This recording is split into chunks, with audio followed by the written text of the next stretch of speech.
mbokku internet yu Kaolack Info TV ñu leen di nuyu am mbégte àndaat ak yéen ci beneen édition wu invité de la rédaction tey ñu war ci ànd ak Ely Joseph Coly di membre coalition bu Yewwi Askan Wi fii ci diwaanu Kaolack. Ely Joseph Coly ñu ngi lay nuyu. maa ngi lay fay Assane di nuyu aussi waa rédaction bi en particulier Fallou nga xam ne moo ma invité tey voilà di am mbégte vraiment ñëw te partager ak yéen plateau bi. di nuyu aussi tous les membres de Yewwi Askan Wi en particulier nos candidats sortants muy El Hadj Malick Lo ak maître Mbossi Sow nga xam ne moom la ñu tàbboon ci département bi. et tous les patriotes de Kaolack macha allah. Ely Joseph Coly ban analyse nga am ci élection yi nga xam ni génn nañ ci.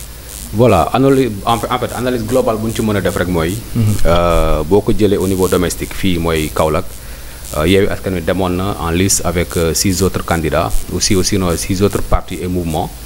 donc ñu am ci benn score boo xam ne daanaka suufi na un peu suñu njort. yaakaaroon nañ ni que dinañ am plus par rapport au travail qu'on a fait au niveau de la base par rapport véritablement à l'organisation mais aussi au management qui a été mis en place. Mais malheureusement waa Serigne Boub ñoo gagné ñu leen di féliciter bu baax a baax par rapport ak seen score bu ñu def. donte c'est leur première fois mais ñun aussi c'est notre première fois. ñun waa PASTEF. et la plupart des partis qui composent la coalition. bu ñuy dem nag tabboon nañ un candidat muy El Hadj Malick Lo un représentant du PUR moom mooy Mtour Sanko représentant départemental du PUR fii. muy quelqu'un qui avait un excellent profil. On avait aussi pu concocter un excellent programme nga xam ne dañ ko tuddee woon Kaolack set wecc Kaolack leer naññ. Malheureusement nag les Kaolackois en ont décidé autrement. di encourager suñu candidat El Hadj Malick Lo di encourager aussi suñu candidat départemental maître Mbossi Sow nga xam ne moom mooy le coordonnateur communal et départemental de Kaolack fii nii ci Kaolack. Donc globalement nag dañuy wax ci organisation bi un tout petit peu parce que lu ñu mën a wax rek mooy le président Macky Sall buy organiser élection du ko njuuj njaaj ci jour scrutin bi très souvent c'est en amont lay def liggéey boobu noonu. te bu ñu delloo ginnaaw tuuti di ngeen seetlu ni que bu ñu ubbee liste yi pour que nit ñi enrôlé wu. boo leen seetloo les primo-votants jox lañu leen chance pour ñu gagner parce que dañu leen ne woon ni que au lieu ñu yóbbu leen ci commission bi nga xam ne dañu leen defal carte d'identité defar leen aussi carte électeur en même temps. maintenant dañu séparer liggéey bi. ñu ne nañu dem d'abord à la police ñu am carte d'identité doog a dem au niveau des commissions pour am carte électeur boo demee police ñu ne leen ni que ñëwal d'ici 1 mois d'ici 3 mois alors que liggéey commission bi. yeggul diir boobu noonu donc loolu aussi benn hiatus la boo xam ne il fallait que ñu mentionné ko. ñoo xam ne dañu doon def transfert de lieu de vote def nañ ko waaye malheureusement bu ñu ñëwee pour récupérer seen carte dañ leen ne ni que seen carte yi disponible alors que seen tur mi ngi ci fichier bi. Beaucoup d'entre nous n'ont pas pu voter à cause de ce genre de micmac yoo xam ne vraiment APR ak seen appareil. teg nañ ko comme na gisara contre l'opposition bu ñu weesoo loolu aussi boo leen seetloo fii la veille des élections au niveau de la préfecture amoon na benn affluence nit ñi ñëwoon nañ pour réclamer seen carte saa yu ñëwee il n'était pas question que nit ñi ñëw juste au dernier jour pour ñu récupérer seen carte les gens faisaient la navette chaque jour que Dieu faisait mais malheureusement saa yu ñëwee c'était la même rengaine moo tax dernier jour bi nag c'était un ras-le-bol total dañu ne ni que tey mooy dernier jour bu ñu jotlee seen carte du ñu mën a voter suba moo taxoon affluence bi bari moo taxoon coow li bari malheureusement nag le préfet et bizarrement le matin le gouverneur nous avait donné l'injonction d'aller récupérer nos cartes ñu dem au niveau de la préfecture préfet nee na moom jotul carte yi alors que ñu on avait fait des investigations personnelles au niveau de la DAF ñu ne ñu les cartes qu'on avait demandées yegsi na Kaolack mais malheureusement yegsiwul au niveau de la préfecture kon fan la nekkoon ñu bari en fait dañu doon njort ni que mi ngi gouvernance pourquoi parce que Macky avant les élections woo na gouverneur yëpp jox leen ay auto yoo xam ne ça avoisine ne 80 à 85 millions nit ñi njort ni que si genre guerre la boo xam ne defal na leen ko pour ñu jéem a saboter les élections en tout cas fii à Kaolack ce sont les couacs là qu'on a pu dénoter et que vraiment ñu koy ñaawlu bu baax a baax. gannaaw bi nga jàppee ni dafa am lu mel ni njuuj njaaj jëmale ko ci élection yi ñu gis ni waa Yewwi Askan Wi dañoo marqué seen empreinte bu baax a baax ci Dakar muy Ziguinchor muy Yoff ak fépp waaye daal gis nañ ni ci Kaolack mbir yi lajj bu baax a baax selon yow lan moo waral lu ni mel. bon boo seetloo globalement dans tout le Sénégal. c'est eu égard aussi au déplacement du président Sonko. boo xoolee fépp foo xam ne président Sonko dem na fa dooleel les candidats locaux. ñu bari si ñoom gagné nañ donte ñëpp gagné wuñu comme Mbour par exemple. mais am nañu mention honorable dans la mesure où am nañu score yoo xam ne vraiment mosuñu ko woon am foofu noonu. fii nag aussi on avait vraiment voulu avoir le président Ousmane Sonko à nos côtés malheureusement nag son calendrier était extrêmement serré bu amuloon jot pour déplacer fii Kaolack ñëw seet si ñu ñëw aussi dooleel suñuy candidat pour que ñu mën a dem ci ñoŋante bi avec confiance avec sérénité. mais loolu moo lay woon am na reconfiguration de la classe politique. ñi fi nekkoon les partis traditionnels nga xam ne dañu leen xamoon ci lutte muy clandestine wala peut-être lutte farouche boo xam ne tegoon nañ ko nguur yi fi nekkoon muy nguuru Senghor wala nguuru Abdou Diouf. le cas du PDS par exemple nga xam ne en 2014 amoon na ay collectivités territoriales yu bari waaye boo xoolee élection bi passé dañu passé complètement à côté avec leur coalition wàllu boo xoolee aussi les partis comme PIT LD yooyu yëpp quasiment ñi ngi commencé disparaître ndànk-ndànk il y a d'autres partis politiques yoo xam ne seen i leaders c'est des jeunes donc les jeunes sont en train de reprendre le pouvoir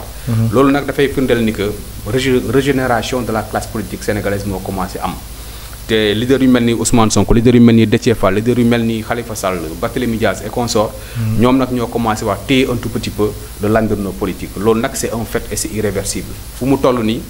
mais dañu nekk ay nit ñoo xam ne dañoo méngoo avec les réalités du moment avec les aspirations de leur peuple parce que ñun fu mu toll nii suñuy dirigeants en temps dañu xawoon nekk un peu en déphasage avec les aspirations du peuple peuple bi tey dafa bëgg ñu def benn genre rupture totale avec l'ancienne colonie en fait l'ancienne puissance colonisatrice muy la France dañu bëgg def rupture totale avec le franc CFA nga xam ne ñu ñuy téye après suñu propre développement mun ko instrumentaliser mun ko implémenter nga xam ne suñu propre valeur kii lañ koy sukkandiku pour que vraiment mu doon un développement endogène un développement africano-africain mais pas un développement dicté par la Banque mondiale ou bien le FMI donc yooyu mooy aspiration yoo xam ne peuple boo xoolee aussi dans la sous-région avec les coups d'État qui sont en train de se passer day woon que les peuples africains sont en train de s'éveiller, sont en train de se réveiller, sont en train de se révolter et de comprendre véritablement les enjeux du moment. bu ñu ñëwaatee Sénégal dinañ xam ne ni que fii à Kaolack malheureusement njort bu ñu amoon par rapport ak élection yi ça veut dire que aussi on avait fait la campagne avec les moyens du bord fii nii amul benn xaalis boo xam ne jóge na ci kaw maanaam jóge na Dakar ñëw Kaolack amul benn logistique muy flyers muy affiche muy banderole boo xam ne jóge na ci kaw ñëw Kaolack ça veut dire que tout l'argent qu'on a utilisé pour la campagne ñun ñoo ko wutal suñu bopp dañu sas parti comme par exemple parti yu mag yi bon entre guillemets PUR wala PASTEF taxaw ñu ne leen ku nekk na joxe 1 million les investis ku nekk na joxe 10 000 francs les autres partis ok ku nekk na joxe 200 000 francs ci xaalis boobu la ñu collecté te véritablement ñëpp joxewuñu xaalis boobu la ñu collecté dem campagne avec les moyens du bord dañu doon dem en un moment boo xam ne éventuellement day taxaw dëgër benn nit mooy jëw mu décanté génne benn 100 000 ki jóge génne benn 10 000 ainsi de suite ñu cotiser ñu doog a def caravane et de cette manière là qu'on a fait la campagne nit nag boo mu lay xaalis da ngay am pexe da ngay am aussi volonté da ngay am aussi détermination moo tax ñun accès wuñu ko woon ci ay meeting dañu ko accès plutôt ci ay caravane ci ay visite de proximité ci ay visite de terrain nga xam ne dañu def caravane dem à un lieu cible wàcc dugg ci koñ yi dugg ci kër yi waxtaan ak nit ñi mais comme on dit rek les Sénégalais en avaient marre véritablement de la gouvernance de Benno Bokk Yaakaar il fallait maintenant choisir entre Serigne Mboup et notre candidat lu ñu doon dégg nag lu ñu doon jort en fait lu ñu doon dégg mooy suñu candidat xamuñu ko woon mais Sénégalais yi dama bëgg en fait comprendre seen wala peut-être Kaolack waaye am na loo xam ne xaw na mu jaaxal tuuti est-ce que maintenant on devrait mettre au devant de la scène des personnes que l'on connaît déjà wala des personnes compétentes compétence man jàpp naa ne que moo ëpp njëriñ fuuf que nit ku siiw donte nag ko ñu tabb am na ay compétences requises véritablement pour mën a téye lii nii parce que au moins xam nañ ko dans le privé def na ay preuves ba tey jii ni am capital sympathie buy tax ba véritablement Kaolack yi porter le choix ci moom mais ñun aussi on savait que on avait un excellent profil en la personne de Maodo et en la personne véritablement de Maître Mbossé Sow malheureusement nag ñun ñooy voté ñun dinañ voté certes mais aussi la population a son mot à dire nit bu nekk bu duggee si mbañ gàcc gi rek lu muy def moom ak yàlla dong la mun na la wax naa la votel mu dem ba ci biir xelam xaw a kii mu def lu ko neex donc tout compte fait il y a aussi des personnes de Pastef qui ont voté pour pour Serigne Mboup, des personnes des autres partis qui ont voté pour Serigne Mboup, ainsi de suite. Loolu nag parti bi peut-être dañu xamul exactement enjeu parti bi am na aussi wax yoo xam ne ñu ngi woon ci biir di ci jukkee ñuy wax ni que président Ousmane Sonko ñëw fi parce que wegul Kaolack dama leen bëgg a xamal ni que Ousmane Sonko président Ousmane Sonko lu mu fi ñëw ci Kaolack mosu fa dem ci benn région. Minimum chaque année il vient ici 2 à 3 reprises te loolu bu weesoo carte mu tot encore Serigne Mboup très souvent ci communication dafa ko réussir aussi. parce qu'il a fait un travail en amont extraordinaire. par rapport ak ay centre d'appel yi mu doon def di woo nit ñi individuellement di leen wax fu ñu voté leen donc campagne virtuelle ak campagne physique la doon def moom. comme ni nga ko waxee xam naa ci kanam tuuti dinañ dellusiwaat ci Serigne Mboup ak lu ni mel. ci say kàddu léegi ñu dégg que ni da ngeen amoon problème de fond xanaa loolu moom moo waral campagne ñu kii di Maodo Malick Lo tardé woon lool yeexoon tàmbali fii ci diwaanu Kaolack. waaw loolu benn aspect la woon mais beneen aspect bi mooy dafa xawoon tawat nag dafa xawoon tawat moo tax on avait accusé un peu de retard. Heureusement pour ñun ñëwaat na ci jàmm jël yëf yi en main doxal ko de main de maître te honnêtement il y avait une équipe bien huilée bien compétente autour de lui. moo tax ba tey jii nii c'est vrai que nag à un moment donné boo nekkee ci xare. da ngay fexe ba mettre toutes les conditions à côté pour nga mën a lépp loo xam ne yaa ngi koy yóotu nga mun koo am. voilà donc loolu aussi taxoon na tuuti ba ñu xaw a yéex a démarrer. mais loolu kese du raison bi. parce que je me dis que quelque part Serigne Mboup boo ko déggee ne ni que commencé na élection yi préparer élection yi 2 ans auparavant. alors que ñun balaa ñu dem élection il y avait déjà des investitures des primaires. fii ci biir Pastef il y avait des primaires yoo xam ne amal nañ ko suñu biir et dans tout le Sénégal d'ailleurs donc c'est le seul parti boo xam wala peut-être c'est la seule coalition boo xam ne on a laissé la base choisir leur candidat. boo amee contentieux ñu doo ko yóbbu à la conférence des leaders ñoom ñu mën a tànn véritablement le candidat le mieux placé pour que ki ñu mën ko proposer n'est-ce pas à la base et c'est ce qui s'est passé avec Maodo Malick Lo. ndax liggéey boobu nekkul loo xam ne da ngeen koy yéex a def lool ba mu waral mu tardeel seen liggéey. non yéexuñu ko def parce que parti politique dafa di parti boo xam ne dafa organisé dafay am section communale dafay am coordination départementale. il y a aussi des cellules de base nga xam ne ñooñu dañuy côté di fonctionner. waaye bu mais nag. coalition bi nu ñu ko tegee ak élection yi nu mu yegsee dafa jege c'est ci diggante un mois et demi la ñu mettre en place élection bi ci la ñu rassembler nit ñi pour ñu mën a commencer liggéey ak ñoom. donc diir bi dafa gàttoon trop pour ñu mën a am benn appareil sophistiqué appareil huilé buy tax ba ñu mën a gagner élection yi. xam nga ñu musul ànd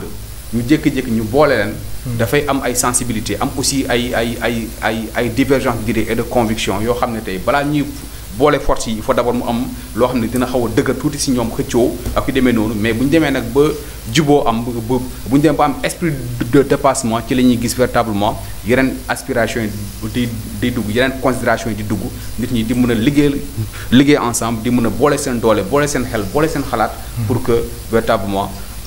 parti bi mën a jëm kanam wala coalition bi mën a jëm kanam et c'est peut-être aussi ce qui a un tout petit peu jouer en notre défaveur. mu mel ni waxtu wi mu ngi ñuy bëgg a dab dañuy jeexalee ak laaj bu mujj bi muy sa gis-gis ci ñaari candidats yi nga xam ne gagné nañ Kaolack muy monsieur Serigne Mboup gagné au niveau communal monsieur Ahmed Youssouf Bengeloum gagné au niveau départemental sa gis-gis ci tënk bu gàtt rek. bon Bengeloum moom xaw ma ko maa ngi koy doog a dégg. Serigne Mboup véritablement xam nañ ni que homme d'affaires la te boobu ba léegi mi ngi def liggéey bu am solo. donc jàpp nañ ni que en tout cas pour le bonheur et pour l'intérêt des Kaolackois ñu féliciter ko d'abord mais aussi ñu mën ko souhaiter bonne chance dans cette nouvelle mission boo xam ne jox nañ ko parce que bu réussir Kaolack la réussir te ñun ñëpp ñoo ko ñu am ñoo siy jëriñu kenn du ko souhaiter safaan plutôt dañ koy souhaiter bonne réussite moom ak celui qui est au niveau du département muy Bengeloum et que vraiment ñu mission bi woyof seen kaw ñu mën a mener la mission de main de maître au grand bonheur véritablement de Pastef Kaolack aussi des Kaolackois du moins